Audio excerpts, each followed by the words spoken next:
Welcome to Toffee Blue View, your source for all things Everton. I'm Gerry. Max is filming with me live via Skype in a totally different continent. This is a transcontinental show.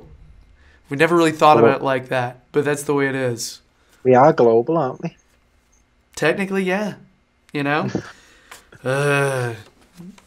So, we have potentially some good news. It's a little startling and strange. There is seemingly real Everton transfer news in early April. Has this been said before? I don't know.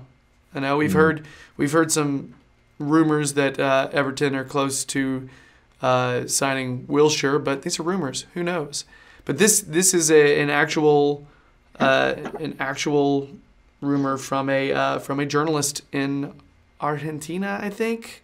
I'm not really sure about that actually, but anyway, Emiliano Radi on Twitter has said Frank Fabra will be next Everton player, and this is translated from Spanish, by the way. Mm-hmm. Last week, his representative traveled to England and advanced in the offer. Boca claims for the Colombian player the offer would exceed 5 million euros. Okay, that's paraphrased a little bit, but essentially the term, and I looked at the translation myself because I speak some decent Spanish. It does say he will be next Everton player. That is exactly what it means. Okay, yeah. Now, I've read on another publication where they were saying that his agent had come out and said that he had had no contact from Everton on a different day, like earlier in the week, and the reason that the agent was there was because they already happened to be there because of international play. Because Frank Fabra is a Colombian international, and he's a left back. All right, should have said that at the beginning. But he's a left back that plays for Boca Juniors in Argentina. He's 27. He's quick. He's pretty strong. He's very good going forward. The only complaints that I've seen is that I've seen some people say he's not a great defender. I've seen other people say he's a good defender, but he makes the odd mistake. Immediately my mind jumps to Funes Mori, but I'm thinking that his mistakes aren't quite as obvious, but who knows? We haven't seen Funes Mori play in forever, so who knows?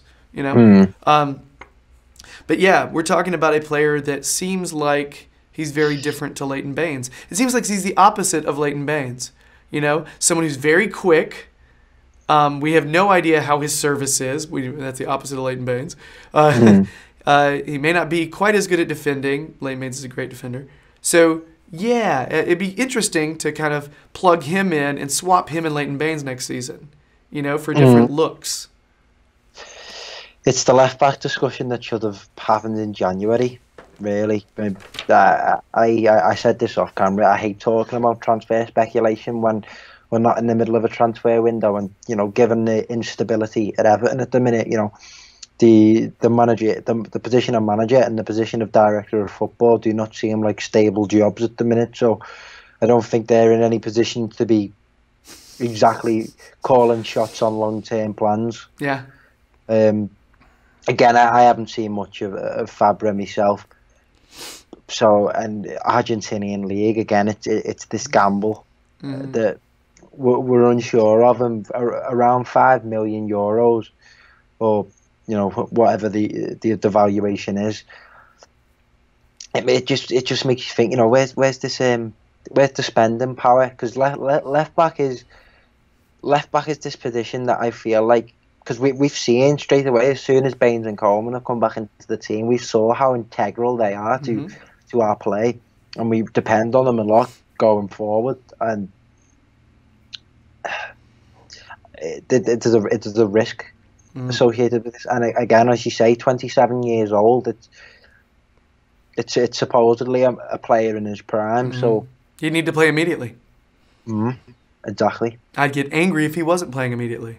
But for that price, less of a risk. You know what I mean? Yeah. Again, kind of like the Sandro thing, isn't it? Yeah.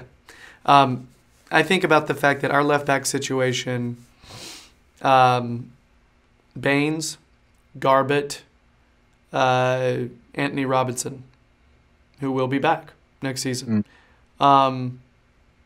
If one of them had to kind of deputize every once in a while for Baines, that's not too bad.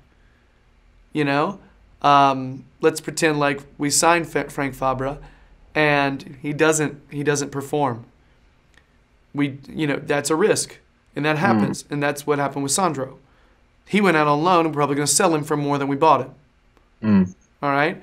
The problem is we needed to rely on someone like Sandro, and he was not able to perform at a time when we needed him. Yeah. That's the issue that I see, is possibly having to rely on youth.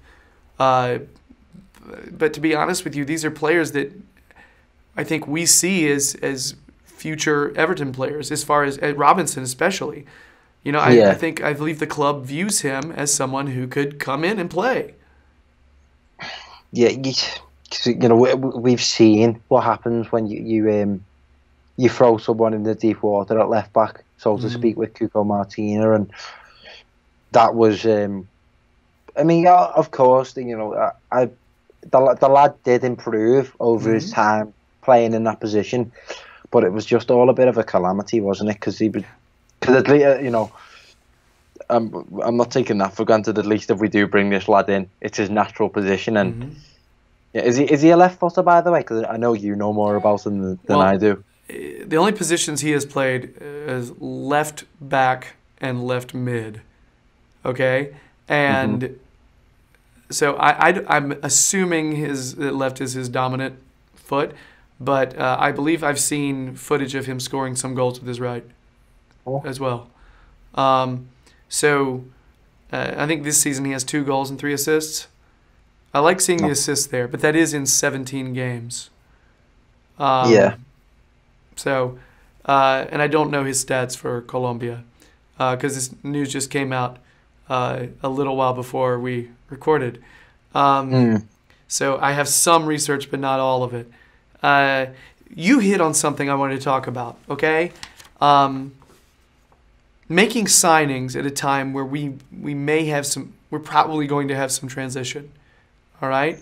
The big rumors are Wilshere and Fabra. Wilshere's a good player. We talked about him. Injury risk, but some experience. Adds something we don't really have in the middle. Cool. But you've heard Sam say he really admires him.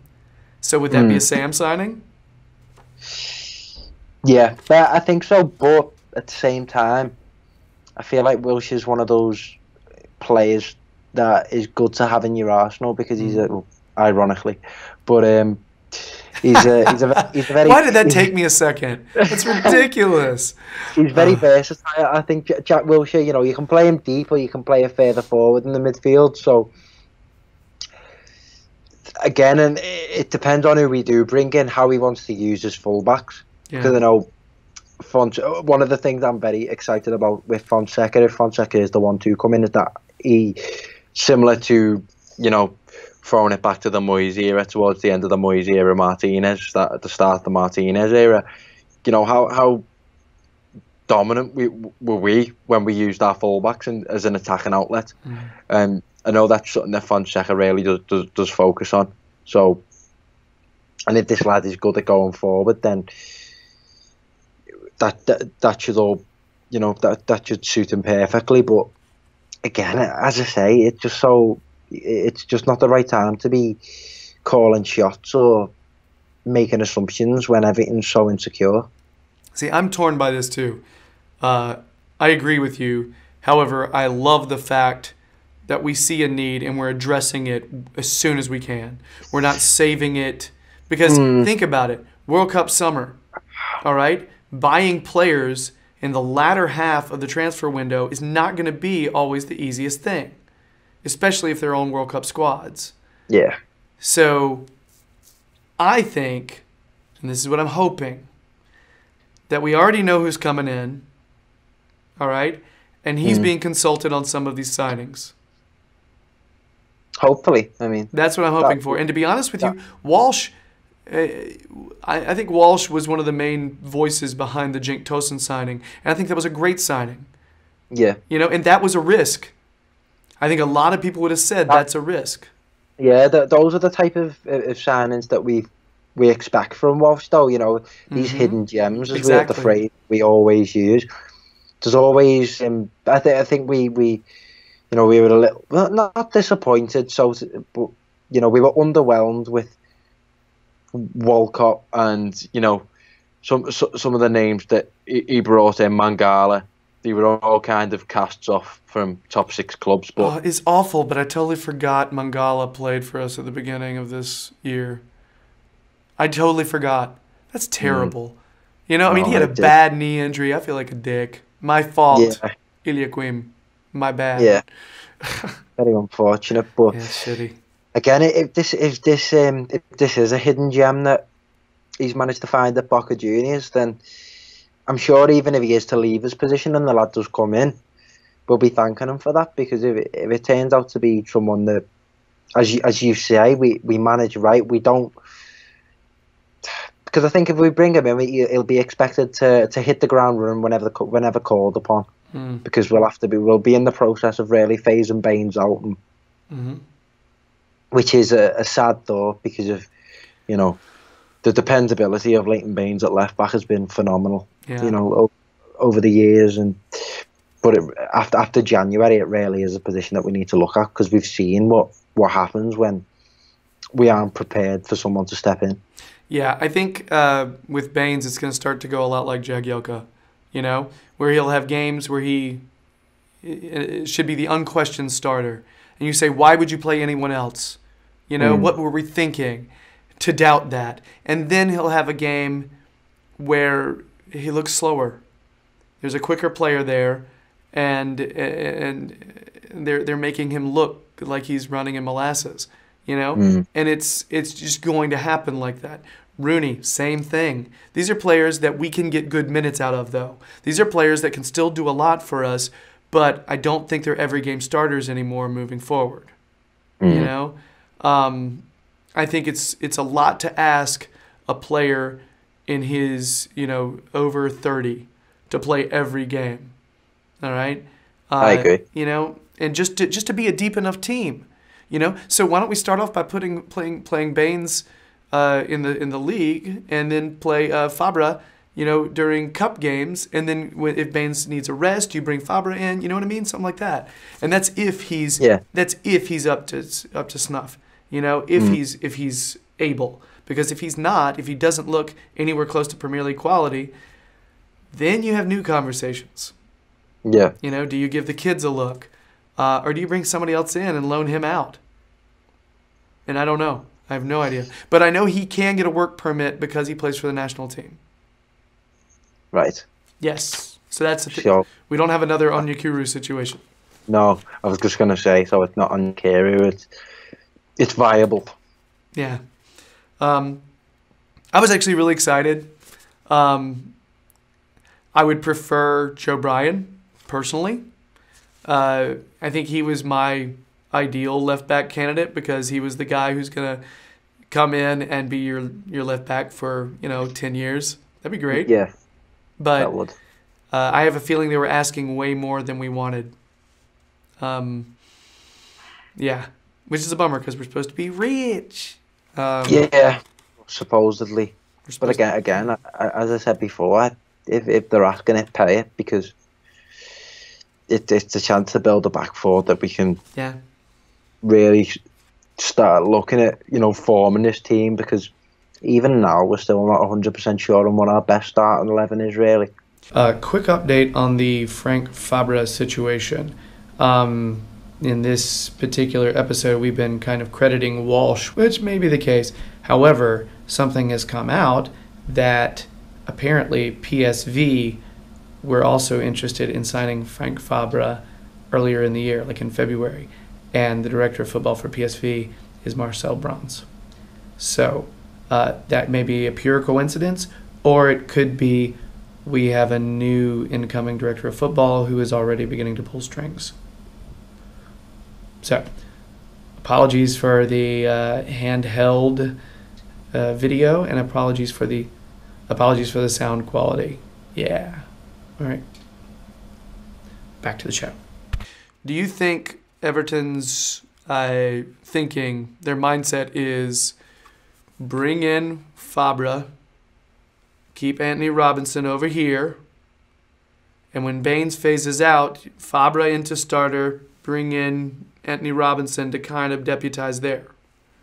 But that's very, very possible, and I know a lot of people will listen to that and say, well, Anthony Robinson just might end up being another one of those lads who goes out on loan and ends up going. Totally might be. But if you do watch Anthony Robinson, he really doesn't seem like his career is going to take that path. He really looks like he's learning and developing. So what the purposes of a loan are, to learn and to develop as a player, he really looked like he took those steps, as you've seen by him getting a call up to the US national squad. And, you know, fingers crossed, the lad does make that progression into the first team. And as you say, if that's the approach we're going to take with it, then I don't think many of us will have a problem with that, because you know, we've got belief in Anthony Robinson there. Yeah, I think with those young players, those championship loans are great for physical conditioning. If you look at usually the first time a kid goes on loan to the championship, they have bad injury problems. You know, it's always nagging stuff. They're out part of the season. They come back, you know, then they're out again. There's a lot of in and out stuff, and it's because they can't handle the physical nature. And it's not just the actual, you know, banging around. It's the fact that you play so many games. Yeah. It is really hard on your body. But when you come out of there, you're carved out of wood. Yeah, that's a line from Fight Club. Just saying. But yeah, you are. You know, I look at Kieran Dowell. I was worried he was going to have injury problems this season, and I think he's a tougher, stronger player now. Yeah. Now I worry that his level has descended a bit in terms of the quality of football he's playing, but he's lasting. He's literally going the distance, and that's big.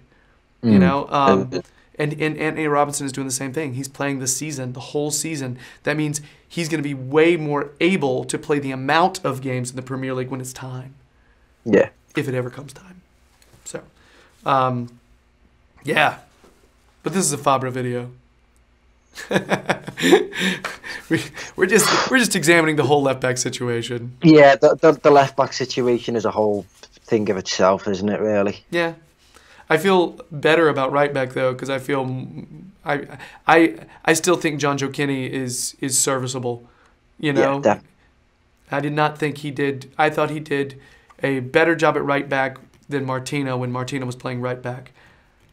So you know, and I just don't know how Martino's going to come back next season, even though it seems like he's a super hardworking guy and coaches love him.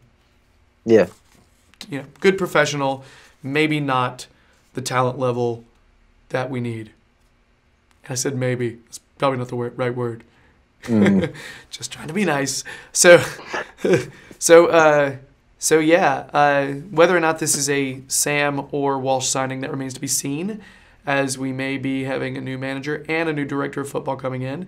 However, if we have a new director of football, it's possible that Walsh will stay on as a scout position, which is what he's used to.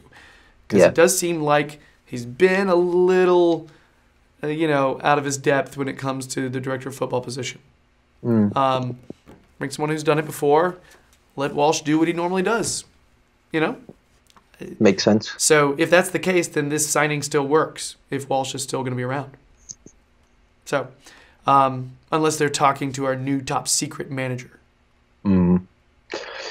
Commenting on his Instagram photos. Paulo. It's gonna be crazy when it's totally not him. There's all this Fonseca love, and then all of a sudden we're like, oh damn. Oh, yeah. Eddie Howe. We didn't see that coming. So I really wouldn't see that coming, even though people are suggesting it. So I think we covered this thoroughly, like way more thoroughly than expected. Yeah. So that is it for our Frank Fabra segment. Maybe we sign him. I think we'll always welcome more left back depth, especially for just over 5 million euros. Yeah. So, anyway, that is also it for the big show. Podcasters out there, thank you for listening. Please subscribe to the Toffee Blues podcast. Rate it if you can. And just be nice. Leave us a kind review. Something like, I don't know, their voices sound nice. No one would ever say that about mine. But anyway, maybe Max's. Maybe you like Max's voice. Just say it. So, please subscribe to the Toffee Blues YouTube channel. Give a like, give a comment, all that stuff. We're nearing 700 subscribers, shooting for 1,000. Tell some fellow Blues about it. We'd appreciate it. Yeah. Check out the Toffee Blues on Twitter, on Facebook, on Instagram. The Toffee Blues website has all kinds of Everton analysis, including stuff by Max. All right. There's also some stuff on there by David, who appears on this show, but is not on till he gets Wi-Fi in his new place, his new beautiful place. So I think that's it. No more plugging. Hey, time to edit. My whole life editing. I guess that's all. Max, thanks so much. For myself, Gerry, and for Max, thanks a lot. And bye. Bye.